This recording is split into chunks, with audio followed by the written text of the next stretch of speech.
On s'appelle Two Faces et on a la niaque. On a la niaque. On a la niaque. C'est ça. On a la niaque. On a la niaque. On a la On a niaque. la niaque.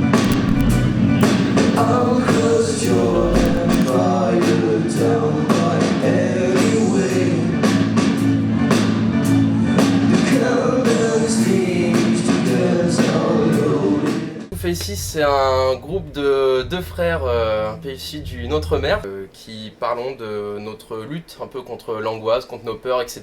Et sur comment on les dépasse, tout ça sous une forme d'électro bien réchauffé au rock.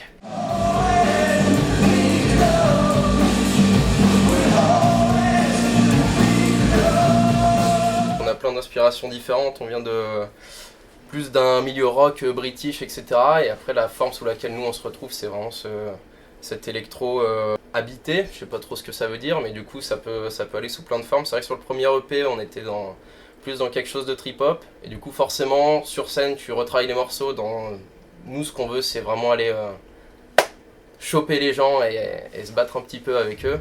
Donc forcément il y a un truc plus rock qui se crée et c'est un truc qu'on a décidé d'utiliser sur le deuxième EP.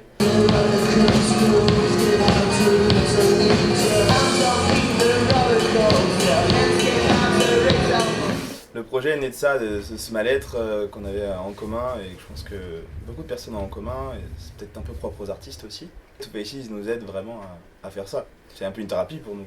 Ouais, c'est ça, puis au contraire ça va très bien de jour en jour.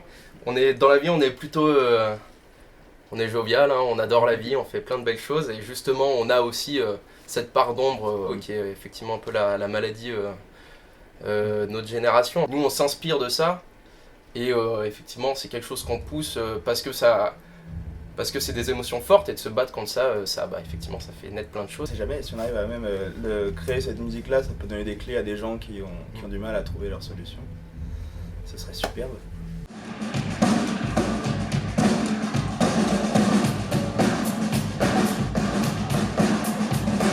Ça fait un petit moment et là on atteint encore une nouvelle étape avec Two Faces, c'est vraiment pas les mêmes ressentis de scène. Two Faces déjà c'est un projet qui nous appartient, donc c'est nous qui créons tout l'artistique autour et tout ce qu'on veut dire avec. On aime bien tout maîtriser aussi, donc comment est-ce qu'on va s'habiller, comment est-ce qu'on va aller chercher le public et ouais, la scène du coup, effectivement, vu que c'est un outil qu'on commence à bien gérer et qu'on est très bien accompagné sur scène parce qu'on a David à la batterie qui donne le rythme, qui donne le tempo et qui est l'élément stable sur scène, donc qui appuie vraiment le projet. Ouais. Et c'est vraiment viscéral. C'est vrai.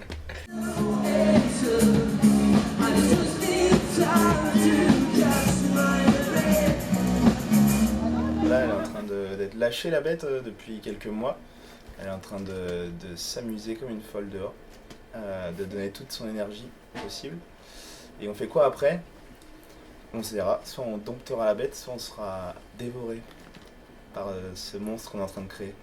Jusque là, il y a eu la présentation, il y a eu le lâcher de bête et en fait on se laisse guider par, on ne sait pas ce qui se passera dans 6 mois, dans 1 an. Donc pour l'instant on en est là et la suite appartient au futur.